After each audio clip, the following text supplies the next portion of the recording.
में मुफ्त बिजली के लिए रजिस्ट्रेशन की अंतिम तिथि खत्म। अब बढ़ाने की सीएम योगी से मांग, केवल 80,000 ने कराया पंजीयन। जी हां, यूपी में किसानों के लिए लाई गई मुफ्त बिजली योजना के लिए रजिस्ट्रेशन की अंतिम तिथि खत्म हो गई है। लाखों किसानों वाले यूपी में अब तक केवल 80,000 ने ही इसके लिए रजिस्ट्रेशन करवाया है। अब मुफ्त बिजली योजना की पंजीयन की अवधि बढ़ाने को और पावर कॉर्पोरेशन की शर्तों को शिथिल करने की मांग विद्युत उपभोक्ता फोरम ने की है। फोरम के अध्यक्ष अवधेश वर्मा ने कहा कि किसानों के लिए फ्री बिजली योजना के रजिस्ट्रेशन की अंतिम तिथि 30 जून को समाप्त हो गई। उसे आगे 2 माह तक बढ़ाने व रजिस्ट्रेशन के लिए लागू अनाप शनाप शर्तों को शिथिल करने के लिए मुख्यमंत्री से मांग की गई है। उत्तर प्रदेश में कॉमर्शियल एलपीजी सिलेंडर के दाम 30 रुपए 50 पैसे घटे, अब 1758.57 रुपए में मिलेगा। जी हां, आपको बता दें कि उत्तर प्रदेश में कॉमर्शियल एलपीजी सिलेंडर 19 किलोग्राम की कीमत अब 30 रुपए 50 पैसे घट गई है।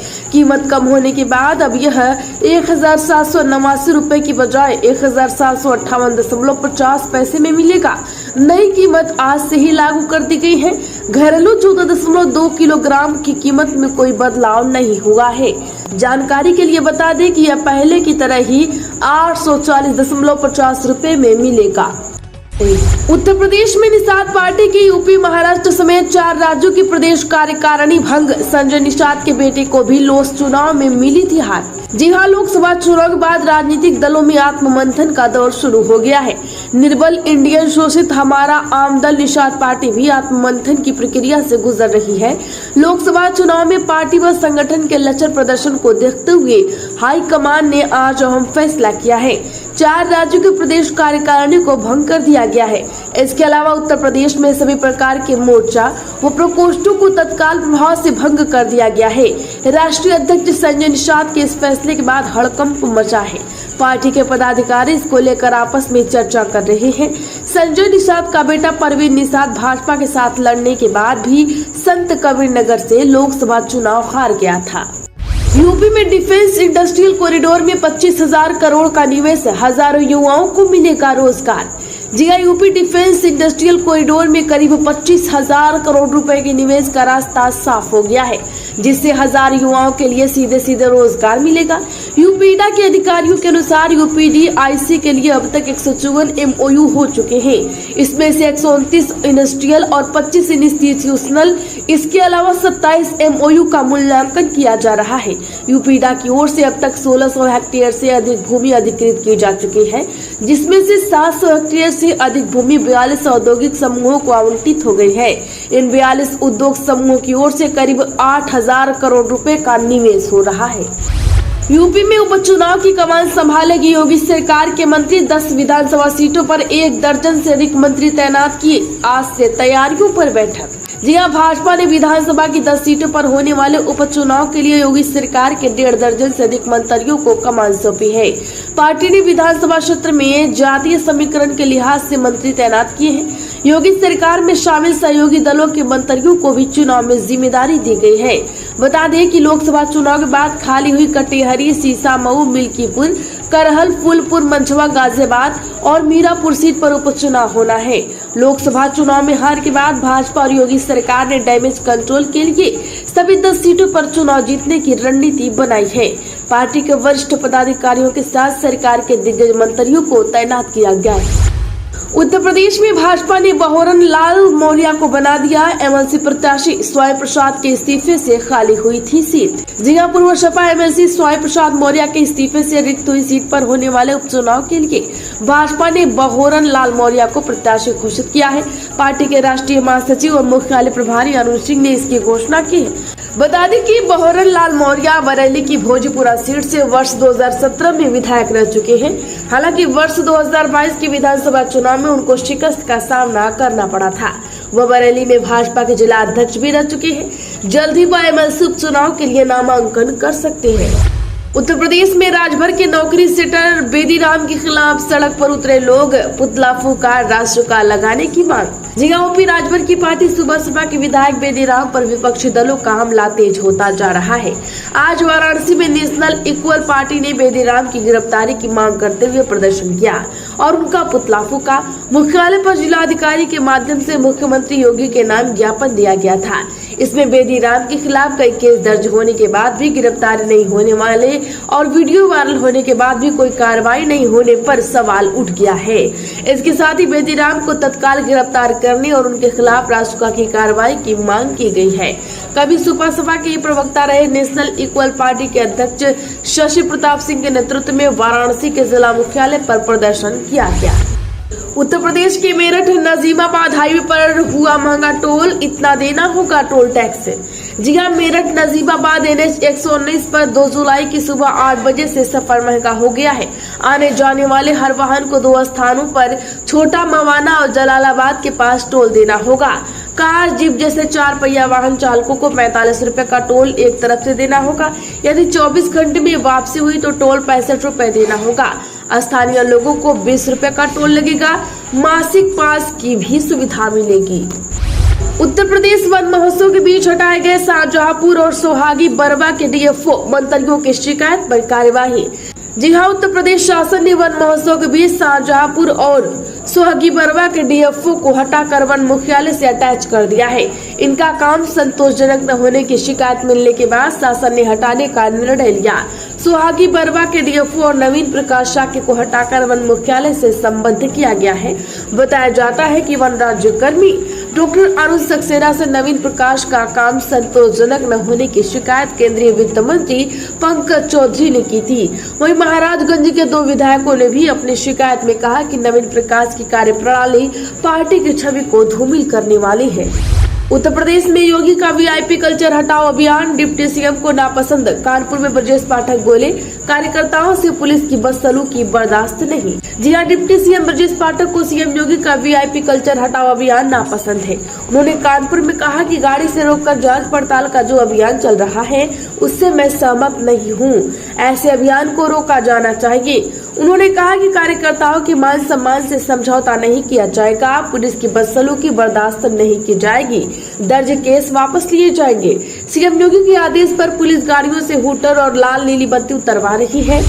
उत्तर प्रदेश में 22 अगस्त को सभी जिलों में प्रदर्शन करेंगे कलेक्ट्रेट कर्मी। प्रांतीय बैठक में यूपी मिनिस्ट्रियल कलेक्ट्रेट कर्मचारी संघ का ऐलान। जी हां, बता दें कि उत्तर प्रदेश मिनिस्ट्रियल कलेक्ट्रेट कर्मचारी संघ ने अपनी मांगों को लेकर 22 अगस्त को प्रदेश भर में धरना प्रदर्शन करने का निर्णय लिया है। संगठन के पदाधिकारियों ने एक स्वर में कहा कि कई बार 22 सूत्रीय मांगों को लेकर यूपी सरकार को पत्र लिखा गया, पर सरकार का कर्मचारियों के प्रति उपेक्षात्मक रवैये के चलते अब आंदोलन के अलावा अब दूसरा कोई रास्ता नहीं है। बता दें कि उत्तर प्रदेश मिनिस्ट्रियल कलेक्ट्रेट कर्मचारी संघ के प्रदेश अध्यक्ष सुशील कुमार त्रिपाठी ने सिद्धार्थनगर में आयोजित प्रांतीय अधिवेशन के बाद यह जानकारी दी। उन्होंने कहा कि सम्मेलन में 43 जिलों के अध्यक्ष और महामंत्री के अलावा अन्य पदाधिकारी मौजूद रहे। उत्तर प्रदेश के लखनऊ में CM योगी ने साधा राहुल गांधी पर निशाना। बोले, एक्सीडेंटल हिंदू कहने वाली जमात के शहजादे कब समझेंगे, मांगे माफी। जी हां, मुख्यमंत्री योगी आदित्यनाथ ने संसद में नेता प्रतिपक्ष राहुल गांधी के हिंदुओं को लेकर दिए गए बयान की निंदा की है। मुख्यमंत्री ने कहा कि राहुल गांधी अपने निंदनीय बयान से भारत माता की आत्मा को लहूलुहान करने का काम किया है। इसके लिए उन्हें दुनिया भर में फैले करोड़ों हिंदुओं से माफी मांगनी चाहिए। हिंदू सहिष्णुता, उदारता और कृतज्ञता का पर्याय है, लेकिन यह बात स्वयं को एक्सीडेंटल हिंदू कहने वाली जमात के शहजादे को कैसे समझ में आएगी। उन्होंने कांग्रेस को मुस्लिम तुष्टीकरण की राजनीति में डूबी हुई बताया। मुख्यमंत्री ने कहा कि हम लोग ये मानते थे कि हो सकता है नेता प्रतिपक्ष बनने के बाद राहुल गांधी परिपक्व हो जाएंगे, लेकिन उनका बयान अभी भी बचकाने वाला है। हिंदू भारत का मूल समाज है, वह भारत की आत्मा है। उत्तर प्रदेश में जज ने पूछा, राहुल गांधी विदेशी है, कहां से पता चला। लखनऊ हाई कोर्ट ने कहा, भाजपा कार्यकर्ता हो, इसे क्यों छुपाया, याचिका खारिज की। दरअसल लखनऊ हाई कोर्ट में राहुल गांधी की संसद सदस्यता रद्द करने के लिए दायर याचिका जनहित याचिका पर सुनवाई हुई। कोर्ट ने याचिकाकर्ता से पूछा, आपको कैसे पता चला कि राहुल गांधी विदेशी नागरिक हैं? आप बीजेपी कार्यकर्ता हैं, आपने यह बात याचिका में क्यों नहीं बताई। मामले की सुनवाई जस्टिस राजन राय और जस्टिस ओम प्रकाश शुक्ला ने की। सुनवाई के बाद कोर्ट ने याचिका खारिज कर दी। उत्तर प्रदेश में 2500 सोलर मास्टर लाइटिंग सिस्टम से लैस होंगे कई जिले। यूपी नेडा ने शुरू की प्रक्रिया। जिला योगी सरकार प्रदेश में सौर ऊर्जा व स्वच्छ ऊर्जा को बढ़ावा देने के लिए भी लगातार प्रयास कर रही है। प्रदेश में सौर ऊर्जा के प्रसार को बढ़ाने व आम लोगों में इसके लिए जागरूकता लाने की भी विभिन्न प्रयास कर रही है। ऐसे में प्रदेश के विभिन्न जिलों को सौर ऊर्जा चलित सोलर मास्टर लाइटिंग सिस्टम से लैस करने की प्रक्रिया शुरू की गई है। उल्लेखनीय है कि उत्तर प्रदेश में सौर ऊर्जा को बढ़ावा देने के लिए एक विस्तृत कार्य योजना तैयार की गई है। इस कार्य योजना को क्रियान्वित करते हुए उत्तर प्रदेश नवीनीकरण ऊर्जा अभिकरण ने प्रदेश के विभिन्न जिलों को 2500 सोलर मास्टर लाइटिंग से लैस करने के लिए ई निविदा माध्यम के जरिए एजेंसी निर्धारण की प्रक्रिया शुरू कर दी है। यूपी के 55 शहरों में बरसात, 9 लोग चल बसे। इटावा में घुटनों तक भरा पानी, श्रावस्ती में राप्ती नदी खतरे के निशान से ऊपर है। जिला मानसून पूरे प्रदेश में छाया है। बुंदेलखंड और पूर्वांचल के रास्ते आया दक्षिण पश्चिम मानसून ने 4 दिन यानी 98 घंटे में पूरे प्रदेश को कवर कर लिया। प्रदेश के 55 शहरों में बारिश हुई है। सबसे ज्यादा 57.7 मिमी बरसात श्रावस्ती में रिकॉर्ड की गई है। वाराणसी में शाम में मौसम बदला और भारी बारिश हुई। कानपुर में बारिश इतनी तेज थी कि सड़कों पर पानी भर गया। वही मौसम वैज्ञानिकों का कहना है कि आज यूपी के सभी 75 जिलों में फिर से मानसून का प्रभाव रहेगा। 68 जिलों में तेज हवा के साथ बिजली गिरेगी। इसमें से 46 जिलों में भारी बारिश हो सकती है। 50 किलोमीटर प्रति घंटे की स्पीड से हवाएं भी चलेंगी। उत्तर प्रदेश में रामलला के पुजारियों के लिए नया ड्रेस कोड लागू। पीताम्बरी चौधरी धोती और सिर पर सफा 5 घंटे की शिफ्ट में करेंगे सेवा। जी अयोध्या में रामलला के पुजारियों के लिए आज से ड्रेस कोड लागू हो गया है। पुजारी मंदिर में मोबाइल भी नहीं ले जा सकेंगे। मुख्य पुजारी, 4 सहायक पुजारी और 20 ट्रेनी पुजारी एक खास परिधान में दिखेंगे। आप पर देख पा रहे होंगे। उत्तर प्रदेश के लखनऊ में बैंकों से लोन दिलाने में मदद करेगा IIA। मंत्री राकेश सचान ने कहा, MSME सेक्टर से मिल रहे सबसे ज्यादा रोजगार। जिया उद्योग शुरू करने के दौरान अगर आपको बैंक से लोन मिलने से परेशानी हो रही है तो उसमें IIA आपकी मदद करेगा। हालांकि इसके लिए सभी कागज पूरा होना चाहिए। प्रेस वार्ता के दौरान IIA के अधिकारियों ने यह बात कही। IIA के चुने गए पदाधिकारी ने इस दौरान शपथ भी लिया। मंत्री राकेश सचान उनके कार्यक्रम में पहुंचे थे। उत्तर प्रदेश में सीएम योगी के निर्देश, बाढ़ के समय जनधन की सुविधा हमारी प्राथमिकता। अलर्ट मोड में रहे सभी जिले।